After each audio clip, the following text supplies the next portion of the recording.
tunaweza kuelezea historia ndefu kidogo. Ndio. Tangu at least mwaka 2015 baada ya uchaguzi mkuu wa mwaka 2015 ambao Chadema tulipata close to 6 million vote, kura milioni 6 za mgombea urais, ambazo zilikuwa ni zaidi ya 41%, na tulipata karibia kura 48% za wabunge, ambazo pia tulipata viti 72 kwa ujumla, kwa maana ya viti maalum na wabunge wakichaguliwa majimbo. Baada ya pale nafikiri kulitokea hofu kubwa sana kwa CCM, kwa wametumia serikali baada ya pale kuharibu chaguzi zote zilizofuata. Ukiangalia mwaka 2014 Chadema tulikuwa na 26%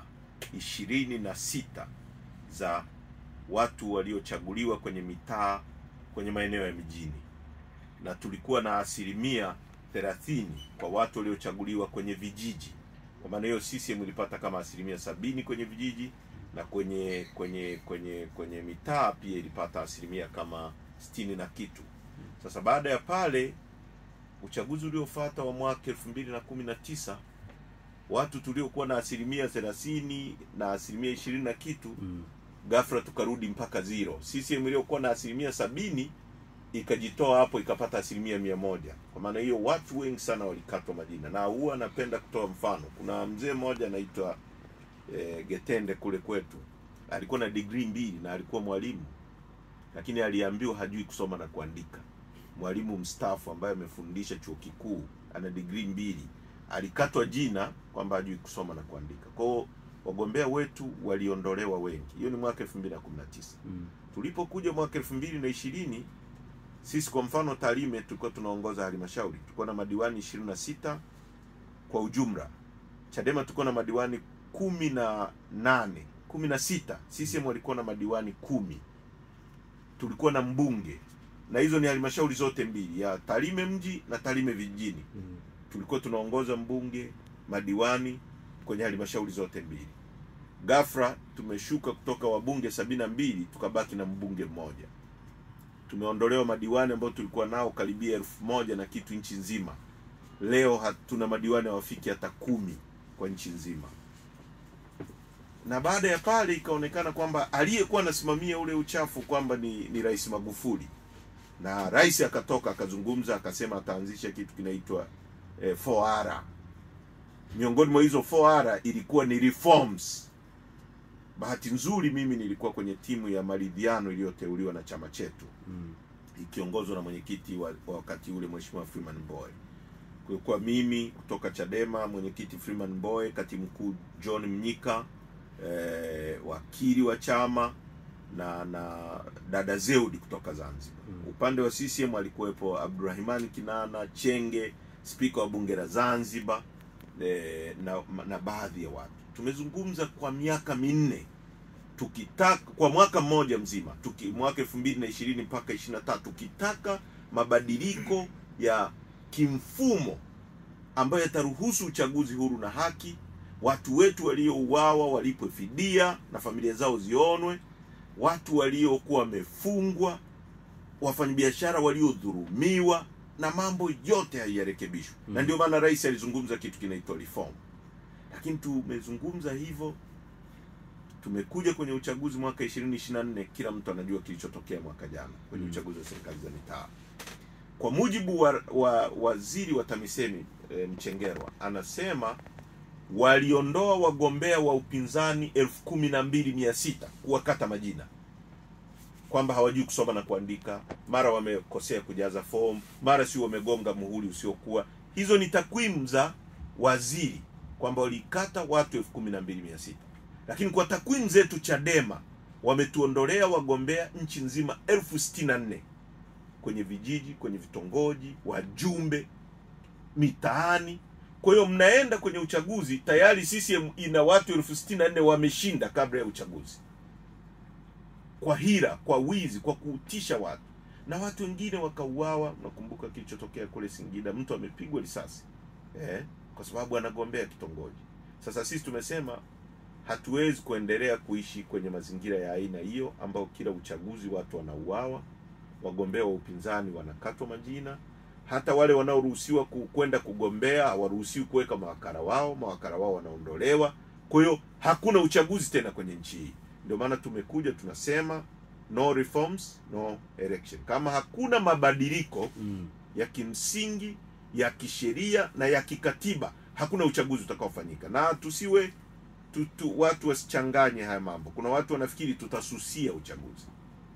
Ili liwe very clear kwa wananchi wanaotusikiliza. Hatuendi kususia uchaguzi. Tunataka tuhamasishe wananchi wazuie usifanyike uchaguzi kwenye nchi, kwa sababu hakuna maana tena kufanya uchaguzi wakati watu wanaiba kura, wananchi hawana watu wa kuwasemea bungeni. Ndio maana tunaenda kwa wananchi sasa kuzungumza nao watuunge mkono kwenye hii kauli mbiu. Tumezungumza na NGOs, mashirika mbalimbali, taasisi, asasi za kiraia. Tumezungumza na mabarozi, tumeshaonana na barozi wa Norway nchini, tumemweleza. Tumezungumza na barozi wa Marekani, tumezungumza na wazee maarufu wakina Jaji Warioba. Tutazungumza na viongozi wa dini, tumeshawafikia. Tunakwenda kwenye viongozi wote wa makanisa na misikiti. Tunawaonesha namna ambavyo nchi hii hakuna uchaguzi tena, jinsi ambavyo watu wanauawa wakati wa chaguzi, na tunataka watusaidie kwa pamoja wote kama Watanzania.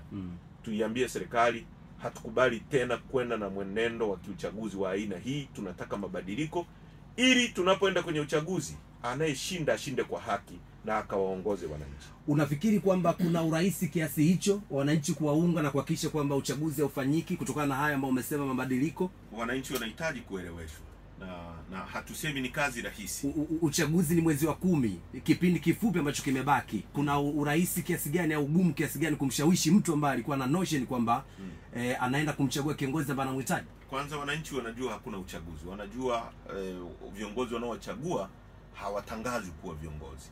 Wananchi wanajua hata Pakiera watu waliowapigia kura jinsi ambavyo walinyang'anywa vitongoji, mitaa na vijiji. Watu wanajua kwamba CCM wanapora mamlaka ambayo ni ya wananchi na kuwanyima wananchi sauti. Hilo linafahamika kwa wananchi. Wananchi wanachotaka ni sisi kuwaelewesha ni hatua gani tunazochukua. Ndio hili sasa tunalofanya, kuwaelewesha na kuwaleta pamoja kwa nchi nzima. Na ndio maana tunataka viongozi wa dini wazungumze hivyo, wanaelewa pia. Tunataka mashirika mbalimbali ya kimataifa na ya ndani ya nchi yazungumze hivyo. Juzi tumekutana na kiongozi wa upinzani nchini Kenya, Raila Amolo Odinga. Tumezungumza naye pia kuhusu haya mambo. Kwa hili sio jambo la ndani peke yake. Tutazungumza na wahisani wetu kimataifa, tutakwenda nje ya nchi, tutazungumza. Na kwamba muda haupo, swala la kubadilisha muda wa uchaguzi na kusogeza mbele ili mabadiliko yafanyike na watu wapate uchaguzi huru na haki, sio swala lililoandikwa kwenye Biblia wala Qur'an. Kwa hiyo lina uwezo wa kubadilika. Tunachohitaji ni utashi. Na watu wanasahau kitu kimoja. Hili bunge lililopo hapa limewahi kupitisha sheria ndani ya bunge mwaka 2017, mimi nikiwa bungeni. Permanent sovereignty ya natural resources na permanent sovereignty and conscionable terms za natural resources kwa siku moja under certificate of urgency. Imepelekwa sheria, ikasomwa first reading, ikarudishwa ikasomwa second reading, na jioni ikajadiliwa na ikapitishwa ikafanywa kuwa sheria. Kama kuna utashi na nia, tuna uwezo wa kupitisha sheria nzuri ya uchaguzi ndani ya siku moja, kwa sababu majadiliano yatafanyika nje ya bunge. Bunge litakwenda kupitisha na kesho yake tutapata sheria nzuri, na tutakuwa na mfumo ambao uko independent, ambao hausimamiwi na rais. Mfumo tulionao huu tunaouraramikia sasa hivi ni kwamba mwenyekiti wa tume anachaguliwa na rais. Sasa kwa mfano, aliyekuwa mwenyekiti wa tume ya uchaguzi wakati ikiitwa tume ya uchaguzi anaitwa Jaji Mwambegere. Imebadilishwa jina sasa, imebatizwa inaitwa Tume Huru ya Uchaguzi. Mwenyekiti wa tume Jaji Mwambegere. Sasa mtu anakuambia hii ni tume huru ya uchaguzi. Mtu aliyekuwa ameharibu uchaguzi mwaka jana ni yule kwa sababu tu imepewa tume huru, imepewa jina inaitwa Tume Huru ya Uchaguzi, anakuambia sasa ni tume huru ya uchaguzi. Hataki mfumo wa aina hiyo. Tunataka tume ambayo utaratibu wa kupatikana mwenyekiti wa tume hatokani na rais. Wakurugenzi kwa mfano leo wanasema tumebadili mfumo sasa, tumeondoa wakurugenzi, hawatasimamia uchaguzi. Tatizo letu sio jina la wale watu wanaoitwa wakurugenzi wa halmashauri. Tatizo letu hawa watu wanapatikanaje? Wanasema wanaweza kuteua mtu anaitwa kiongozi mwandamizi kutoka halmashauri, kutoka kwenye wilaya. Hapa Kyela viongozi waandamizi ukizungumza, utamzungumza mkuu wa wilaya, utamzungumza DSO, utamzungumza dasi, utawazungumza wakuu wa idara. Hawa watu wote wanateuliwa na rais. Kwa hiyo ukimwondoa mkurugenzi ambaye anateuliwa na rais, ukimteua dasi, ni yule anateuliwa na rais. Na sisi tunachopinga ni hiyo extension ya mkono wa rais kwenda kwa wao watu wanaosimamia uchaguzi. Hayo ukisema hata mteue mwalimu wa shule ya sekondari, mkuu wa shule akaje kusimamia uchaguzi kwenye wilaya, kwenye level ya wilaya, na ukasema ni kiongozi mwandamizi au afisa elimu au nani, ukisoma katiba yetu ibara ya 35, hawa watu wote wanawajibika kwa rais kwa sababu ni extension ya mamlaka ya rais na ndiyo mamlaka yao ya nidhamu. Mpaka mwalimu wa shule ya msingi, kwa mujibu wa sheria zetu zilizopo hizi mbovu tunazozipinga, mkono wa rais unafika kule. Rais anaweza kumfukuza mpaka mwalimu wa shule ya msingi kazi, anaweza kumfukuza mtendaji wa kata kazi, anaweza kumfukuza mtendaji wa kijiji, na hawa ndio returning officers ambao wanasimamia uchaguzi kule chini. Kwa hiyo tunachotaka ni mfumo, tume huru inayojitegemea ambayo haipokei maelekezo na maagizo ya rais katika kutekeleza wajibu wake, na tuwe na security of tenure. Mtu akiwa mwenyekiti wa tume hawezi kuondolewa na mtu yoyote kwenye nafasi hiyo. Sawa. Kwa niaba ya wadau wengine ambao wanasikiliza radio sasa hivi, issue wale wabunge 19 wa Chama cha Demokrasia na Maendeleo Chadema, Yes. ambayo walienda bungeni na wametumikia mpaka sasa hivi wapo bungeni. Yes. Baadaye ukaenda mahakamani, kesi zikaendelea huko. Kinachoendelea mpaka sasa hivi ni nini? Sisi tulishamaliza wajibu wetu. Tulichukua hatua dhidi yao. Walivunja katiba ya chama chetu. Kulikuwa na forgery, tulishachukua hatua za kinidhamu dhidi yao. Baraza kuu lilichukua hatua. Kwa hiyo kwa sasa ilipo, kama kuna mtu taratibu yoyote ya kurudi ndani ya chama kuomba wanachama, iko wazi kwenye katiba ya chama chetu. Kwa wale watu waliofukuzwa na kamati kuu, unaomba kwenye kamati kuu, wanajadili, wanaangalia barua yako uliyoandika, wanachukua maamuzi. Kama ulifukuzwa na baraza kuu linachukua hatua pia, linapitia vielelezo na barua uliyoandika. Na kwa taarifa, kuna baadhi ya watu wameshaandika barua ndani ya chama wakitaka na kuomba kusamehewa na kurudi ndani ya chama. Sasa vikao vya chama ndio vinafanya maamuzi. Hilo sio la John Heche au la mwenyekiti kulichukulia maamuzi peke yake. Hilo ni jambo ambalo linakwenda kwenye vikao vya ndani ya chama, na vikao husika vinapitia, vinaona kama kuna merits na vinafanya maamuzi. Okay. Mambo hayo. Lakini sisi tulimalizana nao na hatuna hatua nyingine ya zaidi tunaweza kuchukua. Sawa. Na upo Kyela sasa hivi. Kyela hapa juzi mwenyekiti wa Chadema alitangaza kuwasimamisha baadhi ya viongozi wanachama na wengine kufutwa, wengine kuondolewa zile nafasi zao za uongozi. Unayo hiyo taarifa? Unajua chama chetu kinafanya kazi kwa mujibu wa katiba na sheria ambayo tumejua. Katiba ya chama chetu ndio mwongozo tulionao. Sasa kama kuna jambo ambalo limefanyika, kuna hatua, kuna ngazi ambazo zinaweza kushughulika. Kama wilaya imechukua hatua, kuna mkoa, kuna kanda, kuna taifa. Lakini hayo ni mambo ambayo tunaweza kudiscuss ndani ya chama, tukafanya majadiliano ndani ya chama na tukayaseto na tukawa kitu kimoja. No reform, no election isipotekelezwa itakuwaje? Itatekelezwa. Sisi hatushindwi, ndio maana tunaomba wananchi watunge mkono. Ndio maana tunakuja kuwashawishi, na ndio maana kuna jambo moja ambalo Watanzania huwa wanashindwa kuelewa, wanachukuliwa na propaganda. CCM wanasema wana uungwaji mkono mkubwa sana. Wanasema wana wanachama wengi sana. Wanasema wanapendwa sana.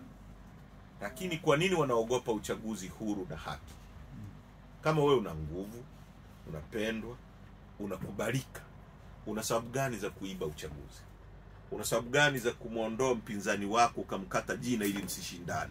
Una sababu gani za kuteka watu ili wa intimidate, watishe? Haya ni mambo yalifanywa na wakoloni, na wazee wetu waliwashinda wakoloni wakati ule.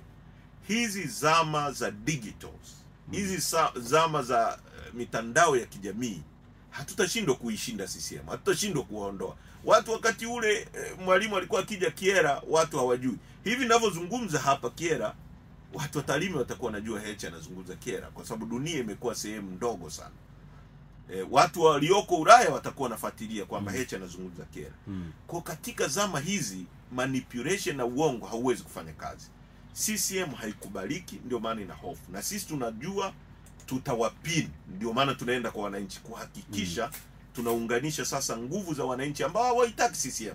Kwa miaka 63 ni wazi kwamba uchumi chini ya CCM umefeli. Hawawezi tena kuendesha uchumi wa nchi yetu. Hawawezi tena kutengeneza ajira kwa vijana.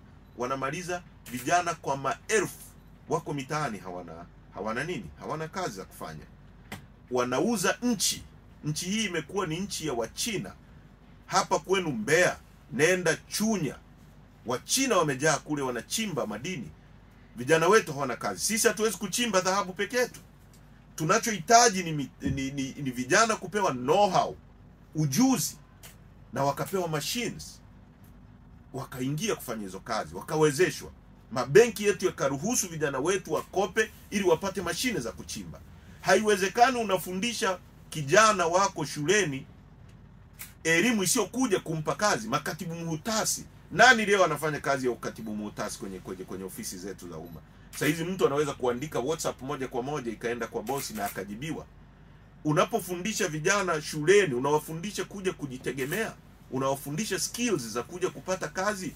Leo tunapofundisha vijana panzi ana miguu mingapi, Wachina wanafundisha vijana wao namna ya kukata tanzanite yetu. Ndio maana Wachina wanakuja kuchukua tanzanite, sisi tunahangaika na panzi ana miguu mingapi. Sisi tunataka kwenda kubadilisha elimu ya watu wetu ili tuwape ujuzi wa kumiliki uchumi wetu. Tukienda Chunya tusikute Wachina wanachimba dhahabu, tukute vijana wa Kyela wanachimba dhahabu pale, wanajenga majumba mazuri, wananunua magari, wanasomesha watoto wao. Tunataka ukienda kule Liganga ukute vijana wa Kitanzania ndio wanachimba chuma pale na wana process, na tunauza nondo zetu ndani. Tuna uwezo huo. Tunataka Tafiku aliyoanzisha Mwalimu Nyerere ikawa inafundisha watu wetu namna ya kuvua samaki. Ifundishe vijana wetu namna ya kuvua samaki, tuwanunulie boats kubwa, waingie deep sea, wapate samaki, tuuze nje ya nchi, tulete uchumi Tanzania. Tunataka unapokuja kwenye migahawa hapa Chunya usikute ketchup tomato ya Marekani, American Garden, tukute nyanya za kutoka Kyela ndio zinaliwa hapa. Tunataka tunapoingia kwenye ofisi kama hii tusikute furnitures kutoka China, tukute furniture iliyotengenezwa makambako kwa mbao za makambako, imetengeneza ajira hapa Tanzania. Hiyo ndio aina ya uchumi ambayo Chadema tutakwenda kutengeneza, kubadilisha maisha ya watu. Na hii inawezekana pale tu ambapo kura ya mwananchi itaamua kumpa mtu madaraka, na madaraka hayo yaheshimike. Na ndio maana tunaunganisha wananchi, tunawaambia ili tuende kwenye uchumi ambao utawapa ajira, utahakikisha nyie ndio mnamiliki uchumi, utahakikisha nyie mnamiliki maziwa yenu na samaki unaotoka kwenye ziwa Nyasa hapa. Lazima kura yako ihesabiki. Hivi ilivyo haiwezekani. Hivi ilivyo wataendelea kutoa mali zetu kwenda kwa Waarabu na Wachina kwa sababu wanawapa fedha. Wamewapa uwanja wa ndege kwa mfano wa Kia. Sasa hivi uko chini ya muamani. Kila abiria anayeshuka pale kutoka nje ya nchi anakatwa dola 55 kwa kutumia uwanja wetu. Ile fedha sasa itaondoka iende kujenga Omani badala ya kubaki Tanzania. Hatuwezi kusimamia hata uwanja aliotujengea Mwalimu akatuachia, Kilimanjaro International Airport, mpaka aje muamani kuendesha huo uwanja. Tunajenga BRT, barabara za mwendo kasi. Tunachukua hizo tuwape Waarabu ndio waje kuendesha pale. Hatuwezi kumpa Shabibi sijui si Abudi si nani, hata au ni ma CCM, lakini hatuwezi kuwapa wao waendeshe pale. Tukiwapa maana yake hawa wataajiri vijana wa Tanzania. Hizo fedha ambazo watu watalipa nauli zitabaki humu ndani kugenerate fedha na kutengeneza ajira zaidi. Watalipa kodi serikalini, serikali itapata liquidity, itaajiri walimu zaidi, itaongeza mishahara. Tunapochukua tunampa mtu wa kutoka nje, hiyo nauli inayolipwa na mama kutoka Mbagara, kutoka Kimara, hiyo inapelekwa nje ya nchi kwenda kutengeneza ajira kule. Hayo ndo mambo tunataka kujadili na wananchi na kuwaonesha namna ambavyo CCM wamefail na hawawezi tena kubadilisha nchi hii.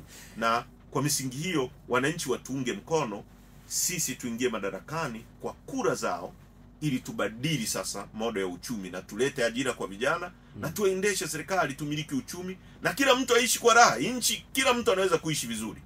Imewezekana Singapore, imewezekana Korea, imewezekana Japan, imewezekana China, inawezekana hapa. Mwalimu Nyerere alijenga viwanda vya General Tyres hapa. Tairi zote za magari zilikuwa zinatengenezwa hapa. Betri za magari Yuasa zilikuwa zinatengenezwa hapa. Kwa nini leo hatuwezi kutengeneza hata tairi ya bodaboda? Tunachukua fedha kutoka kwa kijana wa Kiera hapa, tunaagiza tairi ya bodaboda kutoka China.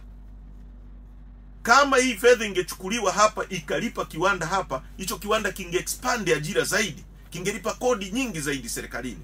Lakini leo tairi zote tunaagiza kutoka China. Tumeshindwa kutengeneza bodaboda. Sasa tunashindwa hata tairi ya bodaboda. Tunashindwa hata spoke, tunashindwa hata battery ya bodaboda, ili hizo fedha zizunguke humu. Hayo mambo yanawezekana. Shida tulionayo ni aina ya watu walioko madarakani, uwezo wao umefika mwisho. Ni lazima tuwaondoe. Kuna swali langu la mwisho tu. Kuna awamu nyingi sana za serikali zimepita kwa viongozi tofauti, kwa maana upande wa urais kutoka kwa Mwalimu Julius Kambarage Nyerere mpaka kufika sasa hivi kwa rais Mama Samia Suluhu Hassan. Ukisimama kwenye upande wa kuzungumzia issue ya maendeleo, unaona kwamba ni awamu ipi unasema yes, Chadema tumekubali hapa, tunaona nchi ya Tanzania imebadilika kwa namna moja ama nyingine? Mwalimu aliweka base ya kutake off kiuchumi. Mwalimu aliweka basic industries. Sehemu pekee ambayo inaweza kuajiri watu, na tuwaambie Watanzania tusiwadanganye, ni viwanda. Kama huna viwanda huwezi kutengeneza ajira. Na viwanda ndio kinaajiri kuanzia mtu mwenye elimu ya juu, kitaajiri engineer. Lakini kiwandani pia utamkuta mama ntilie anayeuzia wafanyabiashara wafanyakazi wa kiwanda chakula mchana. Kwa kiwanda kinaajiri kuanzia mtu mwenye elimu ya juu kabisa mpaka mtu asiyekuwa na elimu ya. Kinaajiri technician, kinaajiri mtu wa elimu ya kati, kinaajiri kila mtu. Sasa angalia viwanda vyote Mwalimu alivyoanzisha. Tuanze na textile industries. Sungura Textile, Da Textile ilikuwa inatengeneza mashuka, inatengeneza kanga, inatengeneza vitenge, inatengeneza. Kwa hiyo pamba inayolimwa Simiu inakwenda na sajineri au inakwenda sui kwenye jineri yoyote Makutopora au wapi, inatengenezwa, inatoka nyuzi, zinakwenda kiwandani, zinatengeneza shuka, zinatengeneza mashati, zinatengeneza suruali, vitambaa, kaki. Leo pamba yote hiyo hatuwezi tena kuichakata hapa. Tunalima pamba pale, inachukuliwa inakwenda Bangladesh.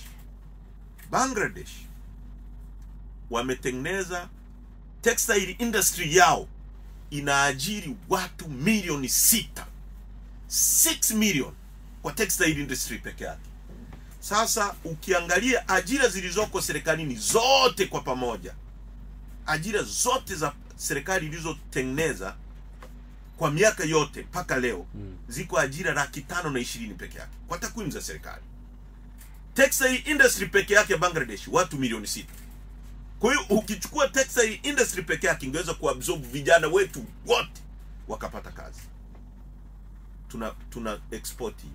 Mwalimu alitengeneza viwanda vya vitu kama vipuli vya magari, nimeeleza, Hizo ni basic industries. Mwalimu alitengeneza viwanda kama ZZK Mbeya vilivyokuwa vinatengeneza machines za kilimo mbalimbali kwa ajili ya watu wa Mbeya, kwa sababu hii ni mikoa ya kilimo. Majembe wakati ule. Sasa kama tungeenda tuna advance leo, ZZK ingekuwa inatengeneza mashine za kuparua, za kuchakata yale mahindi, kuyatoa kwenye magunzi. ZZK ingekuwa imefikia sehemu labda ya kutengeneza power tillers au kutengeneza tractors, kutengeneza combine harvesters, vitu vya kawaida vile, au machines zinazofungwa kwenye hizo mashine. Zile basic industries zote Mwalimu alizoanzisha zote zimeuawa, zote ziliuzwa kwa Wahindi zikageuka kuwa magodown. Baada ya pale ndio uchumi wetu ka cramp moja kwa moja. Huwezi kuendesha uchumi. Sisi tunachuma kwa mfano, tuna uwezo wa kuchanganya sisi tuna copper, tuna tin, tuna iron. Ukitengeneza utapata mapipa hapa, utapata mabati hapa, utapata vyote hivyo tunaagiza kutoka nje. Sisi tunachuma. Kwa nini? Kwa mfano ukisoma budget ya serikali mwaka jana, tumetumia dola za Kimarekani bilioni 1.2 ambazo ni trilioni 3 kuagiza chuma kutoka nje, ili kije kutengeneza hapa mataruma ya reli, ili tutengeneze nondo, ili tutengeneze mabati, ili tutengeneze vitu vyote ambavyo tunavihitaji hapa. Wakati chuma chetu kimekaa pale Ludewa, watu wa Ludewa hawana hata barabara. Tungekuwa tumeanzisha kiwanda chetu cha chuma pale Ludewa, pale Mchuchuma na Liganga, tuna makaa ya mawe pale, tungepata umeme wa kuchakata kile chuma na kukitengeneza kile chuma. Pale kulikuwa kujengwe kiwanda cha kuajiri watu 60,000 direct employed, wale wa kiwandani tu 60,000. Acha makampuni ambayo yangefanya kazi zile za kupata kazi kwenye kiwanda. Hayo makampuni mbalimbali labda ya kusupply oil, ya kusupply vitu mbalimbali, hayo hujayazungumza. Direct employment peke yake watu 60,000. Hebu fikiria Ludewa ingekuwa imeendelea kiasi gani? Hebu fikiria nyanda za juu kusini, kwa kuwa na hicho kiwanda tu, vijana wangapi wangekuwa wamepata ajira. Lakini leo tunaagiza 10% ya budget ya nchi tunaitumia kuagiza chuma kutoka nje. Unajengaje uchumi hivyo? Unajengaje ajira kama kila fedha unayoipata, hata unayoenda kukopa nje, ikishaingia ndani tu inasomeka kwenye benki, kesho inatoka inakwenda kuagiza kitu nje? Huwezi. Ili fedha iendelee, lazima uwe na capacity ya kuiretain, izunguke warau kwa watu 4 5. Tuna vitu ambavyo tunaweza kuagiza nje. Yes, tunakubali. Kuna teknolojia bado hatujafikia. Tukihitaji ndege lazima tuagize kutoka nje. Tukihitaji magari lazima tuagize kutoka nje. Lakini tunahitaji kuagiza toothpick kutoka nje, made in China. Unatengenezaje ajira? Tunahitaji kuagiza mashati au kaki kama hizi kutoka nje. Hizo lazima zitengenezwe hapa ndani.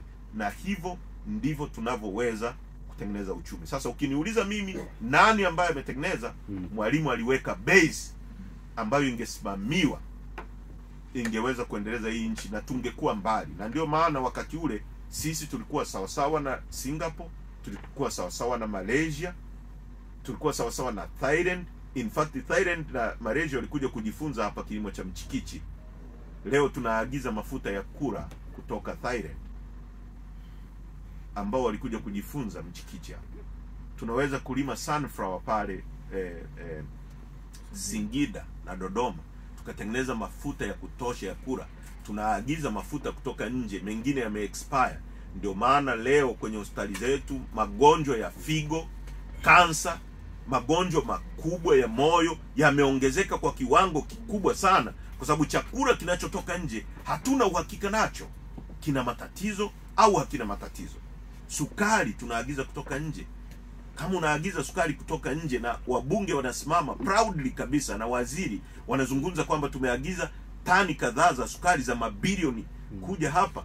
Mwalimu alitengeneza kule Basotu na maeneo mengine, sehemu ambayo tungelima ngano ya kutosha. Leo tunaagiza ngano kutoka Saudi Arabia, tunaagiza ngano kutoka Ukraine. In fact mwaka jana tumeagiza ngano ya bilioni 536 kutoka nje ya nchi wakati tungeweza kulima hiyo ngano hapa ndani na tukawa na ngano yetu, tukatoa ajira kwa watu wetu, lakini tukara chakula chenye uhakika kwamba kimelimwa wapi na kimesimamiwa vipi na dawa kilipuliziwa muda gani. Kwa hiyo haya yote tunaweza kusema kwa kumalizia, mtu pekee aliyeweka mfumo ambao tungeuendeleza ungeweza kubadilisha maisha ya nchi ni Mwalimu. Baada ya pale imekuwa ni ufisadi na wizi.